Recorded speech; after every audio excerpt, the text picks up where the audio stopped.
Patrick Bateman killed 30 people, dismembered bodies with a chainsaw, confessed to his lawyer on an answering machine, and nothing happened. Because he made it all up? Or because in his world, nobody cares? Welcome to 25th Frame. The next 20 minutes will show you that American Psycho isn't a story about a serial killer. It's an anatomy of a society where human life is worth less than a business card. And when you understand what Bateman is really killing, you'll never see this film as a thriller again.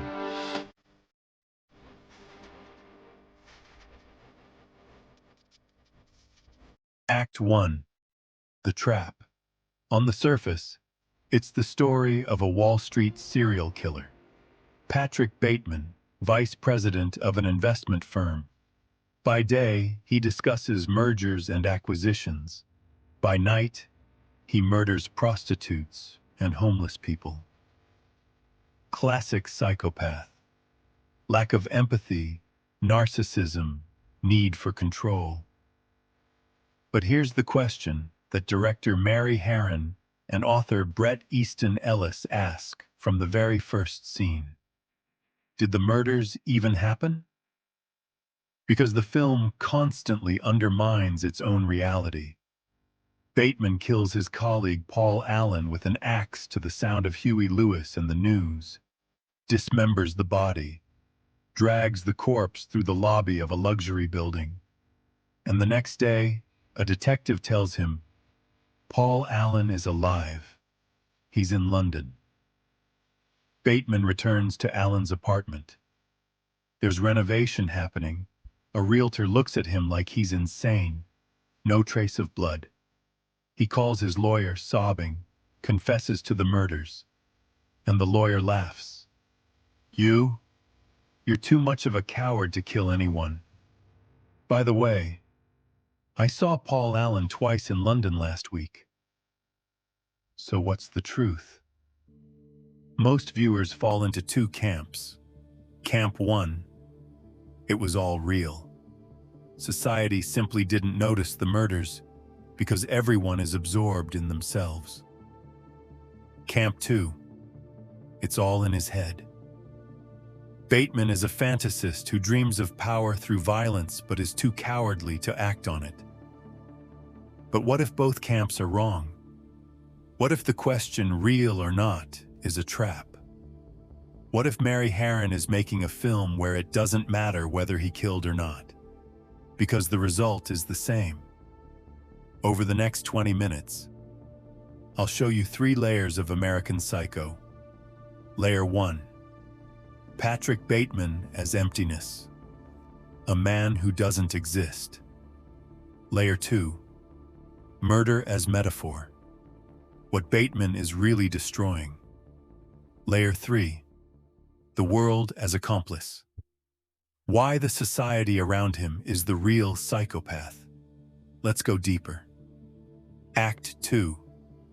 The deconstruction, Patrick Bateman. The human simulacrum. The film opens with the famous morning routine scene. Voiceover, detached, clinical. I use a deep pore cleanser lotion. In the shower, I use a water-activated gel cleanser, then a honey almond body scrub, and on the face, an exfoliating gel scrub. The camera glides through a perfect apartment. Patrick Bateman methodically applies cosmetics, exercises, dresses in an impeccable suit. And then the key line. There is an idea of a Patrick Bateman, some kind of abstraction.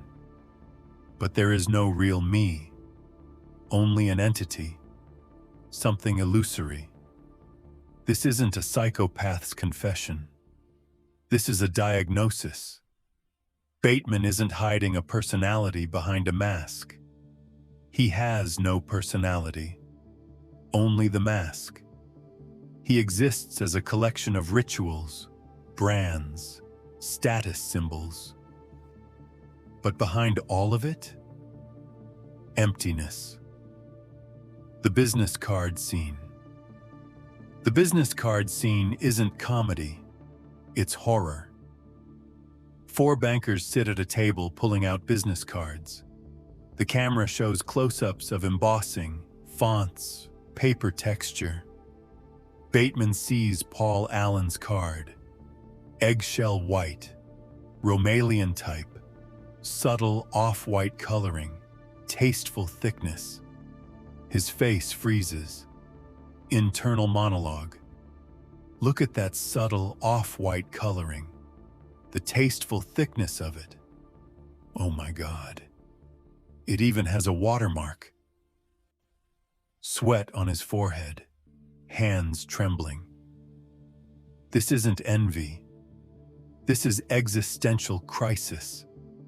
Because in Bateman's world, a business card isn't a piece of paper. It's proof of existence. And Allen's card is better. Which means Allen exists more. Which means Bateman is disappearing. That's why he'll kill Allen. Not out of hatred. Out of fear of becoming invisible. Everyone confuses him with others. Key pattern of the film. Nobody can tell Bateman apart from others. He's constantly confused with Marcus Halberstrom. Paul Allen is called different names by everyone. Halberstrom, Davis. The detective asks, "Did you know Paul Allen?" And Bateman answers, "We were at a party together," but he's not even sure himself. In the finale, the lawyer says, "You're not Bateman, you're Davis." And Bateman doesn't even argue. This isn't a memory glitch. This is the system. In the world of 1980s Wall Street, everyone wears identical suits, identical haircuts, identical watches. Everyone works at faceless corporations with interchangeable positions. Identity doesn't matter. Only function matters. And when the function is fulfilled, the person can be replaced, or forgotten, or nobody notices they disappeared. Murder as metaphor, who does he kill? Look at Bateman's victims. A homeless man, prostitutes, a colleague who outperforms him, a model who rejects him.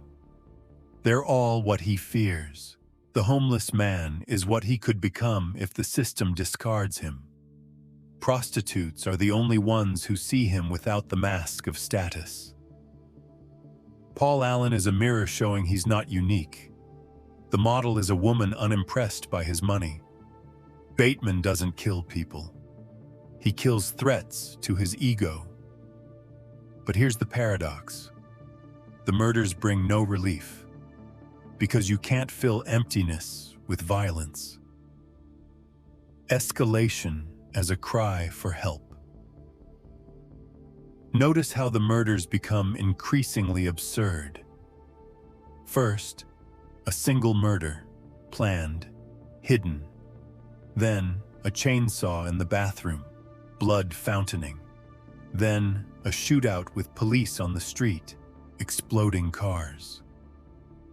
This is impossible not to notice. And here's the key. Bateman wants to be caught. He calls his lawyer and confesses, leaves the body in Allen's apartment, returns there expecting police, but nobody comes. Because in his world, a confession is just more noise. Everyone talks. Nobody listens. The chainsaw scene. Climax of absurdity. Bateman drops a chainsaw from a staircase onto a running prostitute. This is physically impossible. The chainsaw is too heavy, the trajectory unrealistic. Harron deliberately makes the scene grotesque. Because this is the moment when the film says, you're still arguing whether it's real or not. You didn't get it. It doesn't matter. The reality of the murders is a red herring. The real horror isn't in the blood. The real horror is that nobody will notice. Society as the real psychopath. Listen to the dialogue in the film. A restaurant. A group of bankers discussing where to book a table. Dorsia, pastels, Texarkana. Nobody discusses work. Nobody discusses feelings. Only brands. Only status. A scene at a party. A woman says, "Where did you get that overnight bag?" Bateman. Jean-Paul Gaultier. She. Wonderful. Pause. Again. And the shoes? These aren't people. These are catalogs. Confessions nobody hears. Key scene. Dinner with colleagues.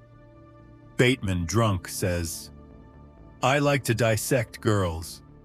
Did you know I'm utterly insane?" A colleague, not looking up from his phone. "You are? Great." Another scene. His secretary asks, "What did you do last night?" Bateman. "Tortured a woman with a rat." Secretary flipping through a magazine. "Sounds fun." Nobody hears, because nobody listens. Everyone is absorbed in their own monologues. Bateman can confess anything. It doesn't matter. His words are background noise. His life is background noise. His crimes are background noise. Paul Allen's apartment. The key to the finale. Bateman returns to the apartment where he killed Allen. Inside, a realtor. The apartment is empty, walls freshly painted. The realtor looks at him coldly. "I don't know what you're doing here, but I think you should leave." What does this mean? Option 1. Bateman imagined everything. There were no murders. Option 2. The realtor knows about the body. Covered it up. Because a scandal would lower the apartment's price. But there's option 3. The most terrifying. The body was there. Someone removed it. The police know. The realtor knows. Everyone knows. And nobody cares. Because Paul Allen is just as replaceable as Bateman. Nobody missed him. He was replaced. The system continues functioning. A person disappeared. Nobody noticed. This is the film's real horror. The finale. Surrender to emptiness. Bateman calls his lawyer Carruthers, leaves a message on the answering machine. Voice shaking, almost crying. "Harold, it's Bateman. Patrick Bateman. Something horrible has happened. I've done something. I killed Paul Allen with an axe. And maybe 30, 40 others. I can't stop. I need help." Next scene. A bar. Carruthers laughs. "Patrick Bateman? That spineless lightweight? He couldn't even kill a fly. By the way, I had dinner with Paul Allen twice in London just 10 days ago." 2 options. 1. Carruthers is confusing Allen with someone else. Everyone confuses everyone. 2. Carruthers is lying, covering for a client. But Bateman hears only one thing. You don't exist. Your actions don't exist. You're nobody. The final monologue. Final scene. Bateman sits in a bar with colleagues. Internal monologue. This confession has meant nothing. This confession has meant nothing. There are no more barriers to cross. All I have in common with the uncontrollable and the insane, the vicious and the evil, all the mayhem I have caused and my utter indifference toward it, I have now surpassed. My pain is constant and sharp, and I do not hope for a better world for anyone. In fact, I want my pain to be inflicted on others. I want no one to escape. But even after admitting this, there is no catharsis. My punishment continues to elude me, and I gain no deeper knowledge of myself. No new knowledge can be extracted from my telling. This confession has meant nothing. Camera on his face, motionless, empty. Fade to black. This isn't a psychopath's confession. This is the system's confession. Act 3. The revelation. What is Bateman really killing? Not people. He may not have even touched them. Bateman is killing meaning. Every day he wakes up, performs rituals, goes to work where he does nothing of value. His company produces nothing. They move numbers, abstractions. His relationships are empty. His entertainment is mechanical. He tries to feel something through violence, real or imagined. But even that doesn't work. Because in a world where people are functions, murder is just removing a function. Nobody mourns. Nobody notices. Why this film is genius. American Psycho isn't a thriller about a maniac. It's a satire on 1980s capitalism, on a culture where status matters more than humanity. Mary Harron films a world where psychopathy is the norm, where lack of empathy is a necessary quality for success, where people are so absorbed in consumption and competition that they stop being human. Bateman isn't an exception. He's a product. He's a psychopath because his world demands psychopathy. And here's what's terrifying. This world hasn't disappeared. It's intensified. Business cards have been replaced by social media profiles. Dorsia restaurants have been replaced by Michelin stars and lifestyle brands. The obsession with appearance and status. Instagram, TikTok, influencer culture. American Psycho in 2025 is more relevant than in 2000. Because we all live in Patrick Bateman's apartment. We all construct versions of ourselves for others to consume. We all fear being replaceable. And we all sometimes feel, I simply am not there. The answer to the question. So were the murders real or not? Here's the answer.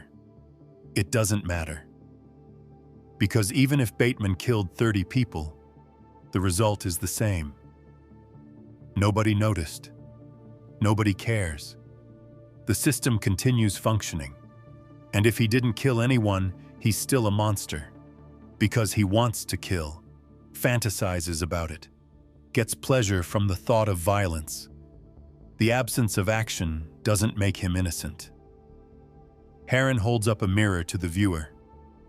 You're arguing about the reality of the murders, but you're not asking why the society that created Bateman still exists. The real psychopath isn't Patrick Bateman. The real psychopath is the world he lives in, and we all live in it.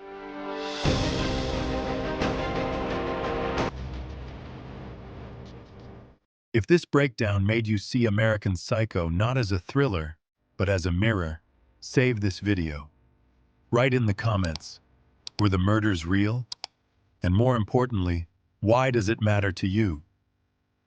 I'm 25th Frame, and I'll keep dissecting films you thought you understood. Next one is your choice. See you in the void.